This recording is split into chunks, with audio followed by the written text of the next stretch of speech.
The afternoon sun beats down on a weathered wooden platform. A hand-painted sign reads, Copper Creek, POP 247. Tumbleweeds drift across the dirt road. Jacob Thornton, 32, a wiry rancher with sun-weathered skin, stands nervously clutching a wilted bouquet of wildflowers. He wears his Sunday best, a clean shirt with only 2 patches and boots he's polished 3 times. His Adam's apple bobs as he swallows hard. The distant whistle of an approaching train echoes across the desert. Jacob, muttering to himself, she's coming. She's really coming. Miss Abigail Hartwell from Boston. Pretty name. Probably pretty lady. He smooths his hair for the 100th time and checks his reflection in the station window. Old man Crawford, 70s. The toothless station master spits tobacco juice into a tin can. Old man Crawford, you sure about this mail-order bride business, Thornton? Mighty risky, Maureen, a woman you ain't never laid eyes on. Jacob, I read her letters, Crawford. 23 of M. She's educated, refined, and she can cook. Says she makes a Boston cream pie that'll make a grown man weep. Old man Crawford, chuckling. Only weepin' you'll be doing is when you realize you're stuck with her for life. The train screeches to a halt, belching steam and smoke. Jacob straightens his vest, clutches the flowers tighter. The conductor helps passengers down, a merchant, 2 miners, a family with screaming children. Jacob cranes his neck, searching for a petite Boston lady in traveling clothes. The platform clears. Nobody left. Jacob, disappointed. She ain't here. Old man Crawford told ya. Boston lady probably came to her senses. Conductor, calling out, somebody here for Miss A. Hartwell? Jacob, perking up, yes. That's me. I'm here. Conductor, got 1 more passenger. Needed a moment. Jacob's face lights up. He fluffs the flowers 1 more time. From the train car emerges Anaba, 28, a towering Apache woman, 6'4" with broad shoulders and powerful build. She wears a curious blend of traditional Apache dress and borrowed Western clothing, a long skirt, boots, and a man's vest over a cotton shirt. Her long black hair is braided. She carries a worn leather satchel and moves with quiet dignity. She ducks through the train car doorway and steps onto the platform. Jacob's jaw drops. The flowers slip from his fingers. Jacob, that can't be. Anaba scans the platform with dark, intelligent eyes. She spots Jacob staring and walks directly toward him, each step deliberate and confident. Anaba, in clear English with slight accent, Jacob Thornton? Jacob, voice cracking, why yes. Anaba, I am Anaba Hartwell, your bride. A long, awkward silence. A tumbleweed literally rolls between them. Jacob, there's been some kind of mistake, ma'am. I was expecting. I mean, the letter said you're from Boston? Anaba, matter-of-factly. I was raised at the Carlisle Indian Industrial School in Pennsylvania. Lived with the Hartwell missionary family in Boston for 3 years. They gave me their name. Taught me English, reading, writing. I sent you letters under A. Hartwell because I knew you would not respond to an Apache name. Jacob, you lied? Anaba, I was careful with words. Everything I wrote was true. I can cook. I can read. I am seeking a marriage. I did not lie. I simply did not tell you everything. Old man Crawford, whistling low, well, I'll be damned. Jacob, stammering, but you're, Anaba, crossing her arms, Apache? A woman? Tall. Which part troubles you most? Jacob, all of it. This whole thing. I can't, the town will, my neighbors. Anaba, her expression hardening, I see. You want a wife who looks right, acts right, makes you look good to your neighbors. Jacob, that ain't what I meant. Anaba, then what did you mean? Jacob opens his mouth, closes it, opens it again. No words come. Anaba, picking up her satchel. I have traveled 3 weeks to get here. I spent my last money on the train ticket. The Hartwells are dead, influenza, so I cannot return to Boston. I have nowhere else to go. But I will not stay where I am not wanted. She turns to leave. Jacob, blurting out, wait. Anaba stops, but doesn't turn around. Jacob, struggling. I don't know what to do. This ain't what I expected. But you came all this way. And your letters were real nice. Made me laugh sometimes. That part about the goat eaten, the hymnal during church service? Anaba, turning slightly, a hint of warmth in her voice. That was true. Reverend Hartwell was very upset. Jacob, awkward. Look, I got a ranch about 5 miles out.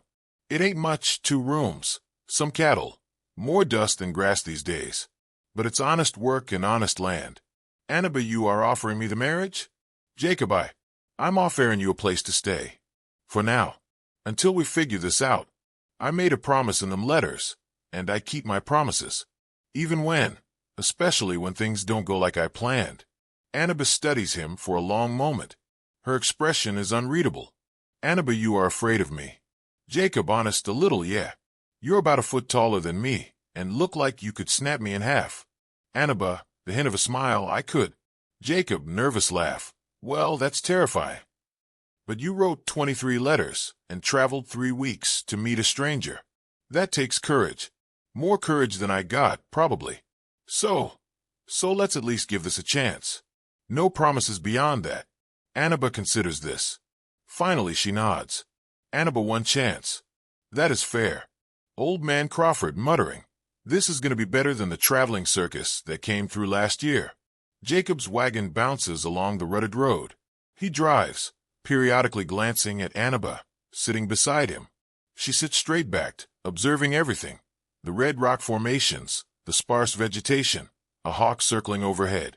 Jacob, attempting conversation. So, you really can cook that Boston cream pie? Anaba, yes. Also corn cakes, succotash, roasted meat, dried berries. Apache food and white man's food. I know both. Jacob, handy. More awkward silence. Jacob, mind if I ask, why'd you answer my advertisement? Must have been other men looking for wives. Maybe men in Boston or Pennsylvania, or somewhere that ain't the Arizona territory. Anaba. The missionaries taught me to read and write and sew. They taught me to be ashamed of my people. They cut my hair and burned my clothes and beat me when I spoke my language.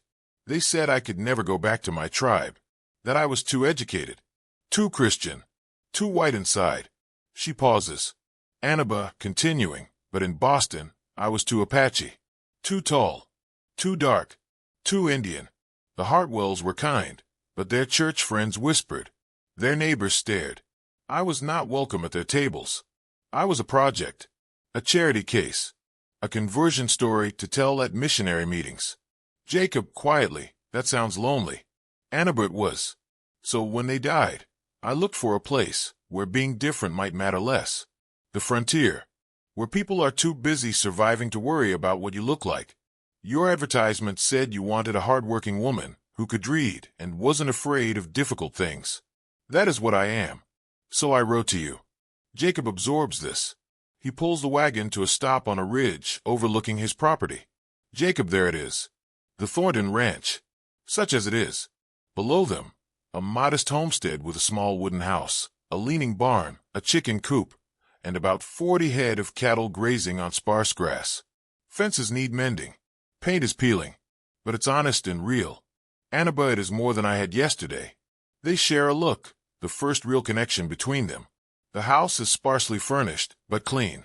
One main room serves as kitchen and living area. Jacob shows Anaba around nervously. Jacob, kitchen's here. I got beans, flour, some salt pork. Well's out back, water's good. That door leads to the bedroom. I'll sleep in the barn. Anaba, that is not necessary. Jacob, quickly, oh, it's necessary. Very necessary. Until, I mean, if we ain't even properly married yet, and I won't presume nothing, and Anaba, calmly, Jacob, breathe. He does. Anaba, continuing, I will sleep here tonight. You will sleep in your bedroom. Tomorrow we will discuss the future. Yes. Jacob, relieved, yes. Good. That's good. He backs toward the door, bumps into a chair, recovers. Jacob, I'm going to check on the horses. You settle in. Make yourself at home. He escapes outside. Anaba watches him go, a small smile playing at her lips. Morning light paints the desert gold. Anaba emerges from the house, having changed into more practical clothing. Split skirt, work shirt, her hair still braided. She surveys the property with a critical eye. She walks to the chicken coop, 3 hens clucking nervously. The fence is broken in 2 places. She finds tools in the barn and begins repairing the fence. Her movements are efficient, practiced. Jacob exits the house. He snuck back in after she fell asleep and stops short, seeing her working. Jacob, what are you doing? Anaba, without looking up, this fence is broken. Coyotes will take your chickens. Jacob, I was gonna fix that. Anaba, when? Jacob, defensive, soon. I got a lot to do around here. Anaba, yes. The barn door is broken. Your cattle fence has 3 weak sections. The roof is missing shingles. The garden is dead. This place needs much work. Jacob, stung. I'm one man trying to do everything. I ain't had help in 3 years, since my brother left for California. Anaba, matter of fact, now you do. She finishes the repair, tests it, nods with satisfaction. Anaba, continuing. I came here to work, to build something, to be useful. If I am to stay, I will not sit inside like a decoration. I will work beside you. Partners. Yes. Jacob stares at her. A slow smile spreads across his face. Jacob, you know, them letters didn't mention you were bossy. Anaba, you did not ask. Jacob, laughing, fair enough. Partners, then. For now. Anaba, for now. They shake hands. Her hand dwarfs his, but the gesture feels right. Jacob and Anaba arrive in town on the wagon. Townsfolk stop and stare. Whispers ripple through the street. Jacob, nervous. Maybe you should wait in the wagon. Anaba, no. Jacob, Anaba, these folks, they ain't used to. Anaba, firmly. I have been stared at my entire life. I will not hide. She climbs down from the wagon. Her height and presence dominate the street. Jacob follows, trying to look confident. They enter the general store. Inside, MRS, Pritchard, 50s. The proprietor's wife gasps audibly. Her husband, M.R., Pritchard, 50s, drops a bag of flour. MRS, Pritchard, Jacob Thornton. What in the Lord's name? Jacob, cutting her off. Mr. and Mrs. Pritchard, I'd like you to meet Miss Anaba Hartwell. My intended. Stunned silence. M.R., Pritchard, your intended? Jacob, yes, sir. She answered my advertisement. Came all the way from Boston. M.R.S., Pritchard, scandalized, an Apache? You're marrying an Apache? Anaba, with dignity. I am also educated. I speak 3 languages. I read Latin. I can calculate sums faster than most men. And yes, I am Apache. Chiricahua Apache. My father was a warrior. My mother a medicine woman. They were both killed when I was 7. The store goes silent. Mrs. Pritchard's expression flickers, with something that might be sympathy. Anaba, continuing. I am here because Jacob Thornton offered me a chance at a life. I do not expect your approval. I expect to be treated fairly, to pay for goods with honest money, and to be left in peace. Can you do that? M.R. Pritchard, slowly. Your money's good as anyone's. Jacob, relieved. Thank you. We need flour, sugar, coffee, and some fabric for. The door bangs open. Clayton Reeves, 40s, a large, red-faced rancher, stomps in. He owns the biggest spread in the county and has the attitude to match. Clayton, well, heard the news from half the town. Thornton brought himself an Indian woman. Jacob, tense, Reeves. Clayton, circling Anaba like a predator. You got a lot of nerve, Thornton. Bringing a savage into civilized society. My ranch hands fought Apaches. Good men died. And you're shacking up with one of them? Jacob, watch your mouth, Reeves. Clayton, or what? You gonna fight me, little man? Clayton pokes Jacob's chest. Jacob stumbles back. Before anyone can react, Anaba steps between them. She looks down at Clayton. He's 6 feet tall, but she's still got 4 inches on him. Anaba, quietly, dangerously. You will not touch him again. Clayton, sputtering. You threatening me, woman? Anaba, I am making a promise. Touch him again, and I will break your hand. Clayton tries to stare her down. Can't. Her presence is overwhelming. Not aggressive, but immovable as a mountain. Clayton, to Jacob, you're making a mistake, Thornton. This territory's got no place for Indian lovers. You'll regret this. He storms out, slamming the door. Anaba, calmly, to the Pritchards, we would like flour, sugar, coffee, and red fabric. If you still wish to sell to us. M.R. Pritchard, after a pause, I'll get your order. As he gathers supplies, Mrs. Pritchard approaches Anaba hesitantly. M.R.S. Pritchard, quietly. My sister married a Cherokee man. Family disowned her. Haven't seen her in 20 years. I wonder if she's happy. Anaba, I hope she is. MRS. Pritchard, handing her a small jar, honey. On the house. Welcome to Copper Creek. Even if it's not much of a welcome. Anaba accepts the jar with a nod of respect. Jacob and Anaba sit on the porch, exhausted after a long day. They've been working side by side, repairing fences, tending cattle, fixing the barn. The ranch is starting to look better. Jacob stretching. I ain't worked this hard in years. You're gonna kill me. Anaba, you are stronger than you think. Jacob, maybe. Or maybe you just make me want to keep up. They sit in comfortable silence, watching stars emerge. Jacob continuing. Hesitant. Can I ask you something? Your Apache name. Anaba. What's it mean? Anaba. Surprised, he asked. It means returns from battle. My father said I was born during a raid. My mother had to hide in a cave while the fighting happened around her. When it was over and we survived, they gave me that name. Jacob, that's a powerful name. Anaba, what does Jacob mean? Jacob, supplanter. From the Bible. Man who wrestled an angel. Anaba, did he win? Jacob, not exactly. But he held on until morning. Anaba, smiling. That sounds like you. Jacob, how so? Anaba, when I arrived, you could have sent me away. You were afraid. Confused. But you held on. You kept trying. You wrestled with it. Jacob, looking at her. I'm glad I did. Their eyes meet. Something shifts between them. Recognition. Respect. The beginning of something more. Jacob, continuing, awkward. So, I've been thinking. We've been working together real good. And talking most evenings. And you make better biscuits than I ever could. And I like having you around. So would you? I mean, if you wanted, would you consider making this arrangement permanent? Anaba, teasing. Are you asking me to marry you, Jacob Thornton? Jacob, flustered. I guess I am. Poorly.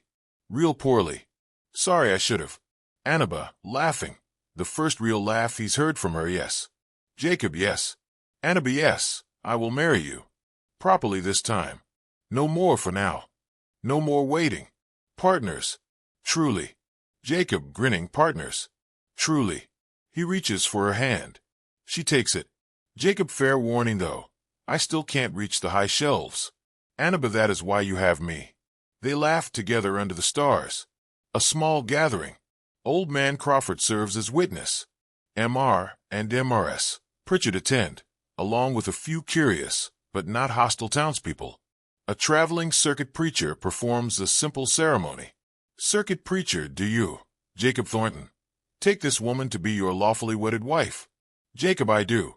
Circuit preacher, and do you, Anaba Hartwell, take this man to be your lawfully wedded husband? Anaba, firmly, I do. Circuit preacher, then by the power vested in me, by the territory of Arizona, and Almighty God, I pronounce you man and wife. Jacob and Anaba kiss, brief, respectful, but genuine. The small crowd applauds politely. Clayton Reeves watches from the ridge above, scowling, then rides away. The ranch has been transformed. Fences are strong. The barn is repaired and painted. The garden flourishes with vegetables, and the cattle herd has grown to 60 head. Jacob and Anaba work together seamlessly, a true partnership. A wagon approaches. Jacob tenses until he sees it's Old Man Crawford. Old Man Crawford, climbing down. Got a telegram for you, Thornton. From the land office. Jacob opens it, reads, his face lighting up. Jacob, Anaba. The Creekside property. The 20 acres I've been trying to buy for 2 years. They're selling. Anaba, that is wonderful. Jacob, we can expand the herd, build a proper barn for horses, maybe even. Old Man Crawford, there's more. Reeves put in a bid too. Twice what you offered. Jacob's face falls. Jacob, damn. We can't match that. We don't have that kind of money. Anaba thinks for a moment. Anaba, what if we did not have to match it? What if we made a different offer? Jacob, like what? Anaba, the land office wants settlers who will improve the land. Build. Farm. Create community. Reeves wants the land to keep others out. We write to them. Explain our plan. Show them what we have built here in 6 months. Promise we will do the same there. Jacob, considering, that might actually work. Might. Clayton Reeves celebrates with his men. Clayton, that creek property's as good as mine. Thornton can't touch my bid. Ranch hand number one, what'll you do with it, boss? Clayton, nothing. Let it sit. But it keeps Thornton from expanding. Keeps him small. Keeps him knowing his place. The doors swing open. Anaba enters. The saloon goes silent. Women don't enter saloons. Especially not Apache women. Anaba, Clayton Reeves. Clayton, standing, aggressive. You got no business here, woman. Anaba, I have business with you. Outside. Clayton, I ain't going nowhere with you. Anaba, then I will say what I must hear. In front of your men. She walks to the center of the room. Every eye is on her.